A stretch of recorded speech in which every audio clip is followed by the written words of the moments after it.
इस वीडियो में हम पढ़ेंगे फ्रांस के राष्ट्रपति के कार्य एवं शक्तियाँ। जो फ्रांस का राष्ट्रपति है उसके बारे में सामान्य जानकारी हम पहले पढ़ चुके हैं। इस वीडियो में हम केवल फ्रांस के राष्ट्रपति के कार्य और शक्तियों के बारे में पढ़ेंगे। तो चलिए शुरू करते हैं। फ्रांस के राष्ट्रपति के प्रमुख कार्य एवं शक्तियाँ निम्नलिखित हैं। पहला है कार्यपालिका संबंधी शक्तियाँ। पहले के संविधान में, यानी कि जो चौथे गणतंत्र का संविधान था, वर्तमान संविधान से जो पहले संविधान था, उसमें राष्ट्रपति कार्यपालिका का औपचारिक या नाममात्र का प्रधान था। लेकिन पंचम गणतंत्र के संविधान में वह कार्यपालिका का वास्तविक प्रधान हो गया है।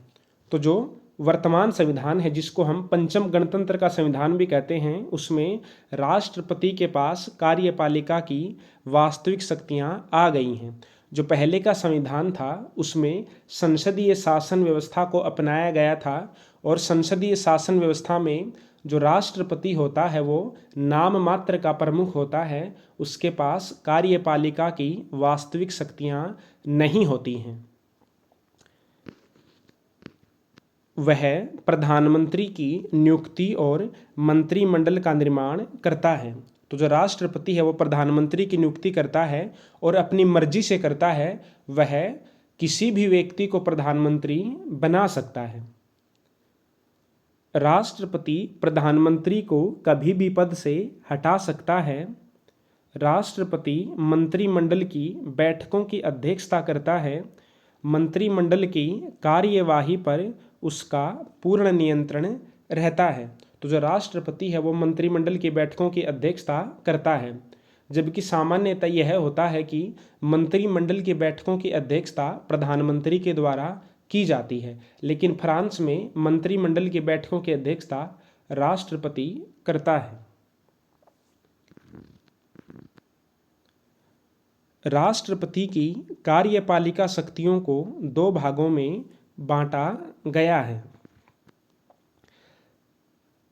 प्रथम भाग में ऐसे कार्य हैं जिनमें राष्ट्रपति की अपनी मर्जी होती है। इन कार्यों के लिए प्रधानमंत्री या विभागीय मंत्री के हस्ताक्षर की आवश्यकता नहीं होती है, जैसे प्रधानमंत्री की नियुक्ति करना, संसद को भंग करना, संवैधानिक परिषद का गठन करना और आपातकाल लगाना। ये सभी ऐसे कार्य हैं जो राष्ट्रपति अपने विवेक से करता है। प्रधानमंत्री या किसी अन्य मंत्री के हस्ताक्षर की आवश्यकता नहीं होती है। दूसरे भाग में ऐसे कार्य हैं जिनके लिए राष्ट्रपति को मंत्रिमंडल का परामर्श अनिवार्य रूप से लेना होता है। इस भाग के कार्यों के लिए संबंधित मंत्री के हस्ताक्षर अनिवार्य होते हैं। तो ये हो गए कार्यपालिका संबंधी कार्य। कुछ कार्य ऐसे होते हैं जो अपनी मर्जी से करता है। उसके अलावा जो दूसरे कार्य हैं उनके लिए संबंधित मंत्री के हस्ताक्षर की आवश्यकता होती है। तो ये हो गई हमारी कार्यपालिका संबंधी शक्तियाँ। अब देखते हैं विधायी शक्तियाँ। पंचम गणतंत्र के संविधान द्वारा राष्ट्रपति को विधायी क्षेत्र में व्यापक शक्तियां प्रदान की गई हैं, जो इस प्रकार हैं। पहला है संदेश भेजना। राष्ट्रपति को संसद के दोनों सदनों में संदेश भेजने का अधिकार प्राप्त है। दूसरी विधायी शक्ति है संसद का विशेष अधिवेशन बुलाना। प्रधानमंत्री या राष्ट्रीय सभा के बहुमत सदस्यों की प्रार्थना पर राष्ट्रपति संसद का अधिवेशन आमंत्रित करता है। तो देखो यहाँ पर प्रार्थना नाम आया है, न कि परामर्श और न ही अनुमति। तो यहाँ पर राष्ट्रपति विशेष अधिवेशन बुलाने के संबंध में प्रधानमंत्री या राष्ट्रीय सभा की जो प्रार्थना है उसको ठुकरा भी सकता है। राष्ट्रपति के लिए प्रार्थना को स्वीकार करना आवश्यक नहीं है। तीसरी विधायी शक्ति है विधेयक को पुनर्विचार के लिए लौटाना। संसद से पारित होने पर विधेयक राष्ट्रपति के पास भेजा जाता है और राष्ट्रपति 15 दिन के भीतर उसे कानून घोषित करता है। इस अवधि में विधेयक को पुनर्विचार के लिए लौटाया जा सकता है, जिस पर संसद अनिवार्य रूप से विचार करती है। तो तीसरी विधायी शक्ति क्या होगी कि राष्ट्रपति संसद द्वारा पारित विधेयक को पुनर्विचार के लिए लौटा सकता है। कितने दिन के अंदर? 15 दिन के अंदर। चौथी विधायी शक्ति है विधेयक को सीधे जनमत संग्रह के लिए भेजना। राष्ट्रपति कुछ विशेष विषयों से संबंधित विधेयकों को मंत्रिमंडल या संसद के दोनों सदनों के संयुक्त प्रस्ताव पर जनमत संग्रह के लिए भेज सकता है। जनमत संग्रह में बहुमत द्वारा विधेयक का समर्थन किए जाने पर वह कानून बन जाता है। तो राष्ट्रपति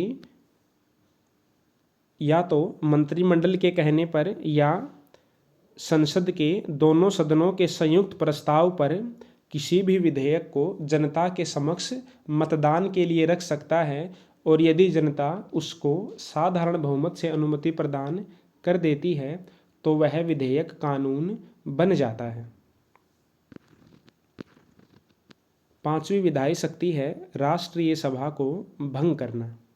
राष्ट्रपति प्रधानमंत्री तथा संसद के दोनों सदनों के सभापतियों के परामर्श से राष्ट्रीय सभा को भंग कर सकता है।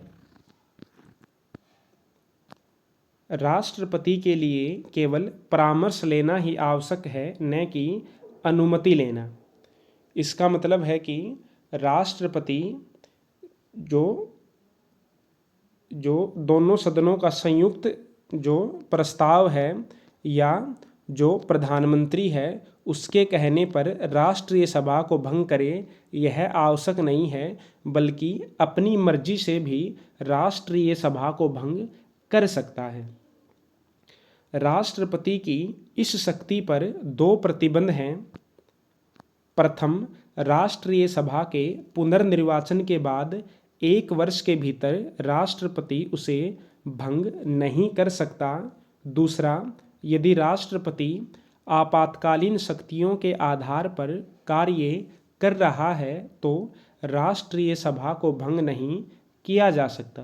तो जो राष्ट्रपति की राष्ट्रीय सभा को भंग करने की शक्ति है उस पर दो प्रतिबंध हैं। पहला तो यह है कि यदि राष्ट्रपति ने एक बार राष्ट्रीय सभा को भंग कर दिया है और उसका पुनर्निर्वाचन हुआ है, फिर से चुनाव हुआ है, तो 1 वर्ष तक राष्ट्रपति राष्ट्रीय सभा को भंग नहीं कर सकता। और दूसरा, यदि आपातकाल लगा हुआ है तो भी राष्ट्रीय सभा को भंग नहीं किया जा सकता। राष्ट्रपति की तीसरी शक्ति है नियुक्ति संबंधी शक्तियां। राष्ट्रपति विभिन्न पदाधिकारियों की नियुक्ति करता है। ये नियुक्तियां मंत्रिपरिषद की बैठक में की जाती हैं।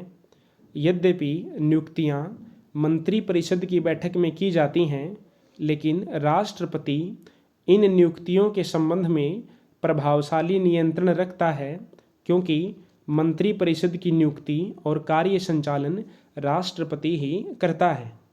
तो जो राष्ट्रपति विभिन्न पदाधिकारियों की नियुक्ति करता है वो मंत्रिपरिषद या मंत्रिपरिषद की बैठक में ही करता है, लेकिन मंत्रिपरिषद की बैठकों का संचालन राष्ट्रपति ही करता है और मंत्रिमंडल पर या मंत्रिपरिषद पर राष्ट्रपति का ही नियंत्रण होता है। इसलिए ये सभी नियुक्तियां राष्ट्रपति की इच्छा अनुसार ही की जाती हैं।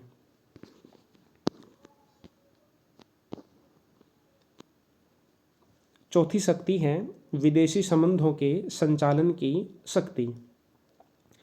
विदेशी संबंधों के संचालन के विषय में राष्ट्रपति को व्यापक अधिकार प्राप्त है।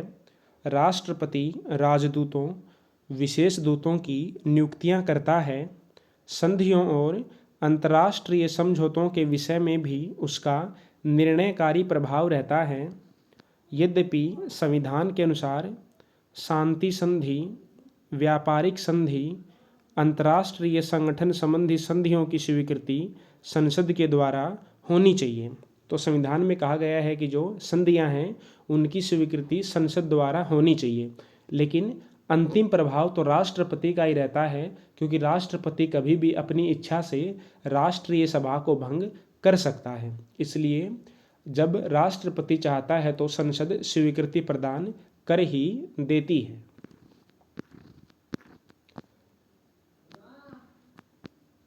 पांचवी शक्ति हो गई न्यायिक शक्तियाँ। सामान्यतः संविधान की व्याख्या का अधिकार न्यायपालिका को दिया जाता है, लेकिन फ्रांस में यह अधिकार राष्ट्रपति को प्रदान किया गया है। तो जो सामान्यतः लगभग सभी देश हैं उनमें संविधान की व्याख्या न्यायपालिका करती है, लेकिन फ्रांस में संविधान की व्याख्या कौन करता है? राष्ट्रपति करता है। वह संवैधानिक परिषद के 1/3 सदस्यों व अध्यक्ष की नियुक्ति करता है। जो न्यायिक पुनरावलोकन होता है वो सामान्यतः न्यायपालिका द्वारा किया जाता है, लेकिन फ्रांस में न्यायिक पुनरावलोकन संवैधानिक परिषद के द्वारा किया जाता है। संवैधानिक परिषद में कुल 9 सदस्य होते हैं, जिनके 1/3 सदस्यों की नियुक्ति राष्ट्रपति द्वारा की जाती है। राष्ट्रपति को क्षमादान का अधिकार भी प्राप्त है। जो अपराध में दोषी पाए जाते हैं उन व्यक्तियों को राष्ट्रपति क्षमा कर सकता है। छठी शक्ति है संकटकालीन शक्तियाँ। संविधान में कहा गया है कि यदि गणतंत्र की संस्थाओं को गंभीर संकट उत्पन्न हो जाए अथवा राष्ट्र की स्वतंत्रता, क्षेत्र की अखंडता खतरे में पड़ जाए तो राष्ट्रपति इन परिस्थितियों के समाधान हेतु आवश्यक कार्यवाही कर सकता है। संविधान में कहा गया है कि राष्ट्रपति एक संदेश के द्वारा राष्ट्र को इन परिस्थितियों से परिचित कराएगा। संकटकाल की घोषणा के साथ ही संसद का अधिवेशन स्वतः ही प्रारंभ हो जाएगा। तो ये सारी बातें संविधान में कही गई हैं। संकटकालीन स्थिति उत्पन्न हुई है या नहीं, इसका निर्णय राष्ट्रपति अपने विवेक के आधार पर करेगा। तो राष्ट्रपति की इच्छा है, वह जब चाहे संकटकाल की घोषणा कर सकता है, उसके ऊपर कोई रोक टोक नहीं है। तो ये हो गई हमारी फ्रांस के राष्ट्रपति के कार्य एवं शक्तियाँ।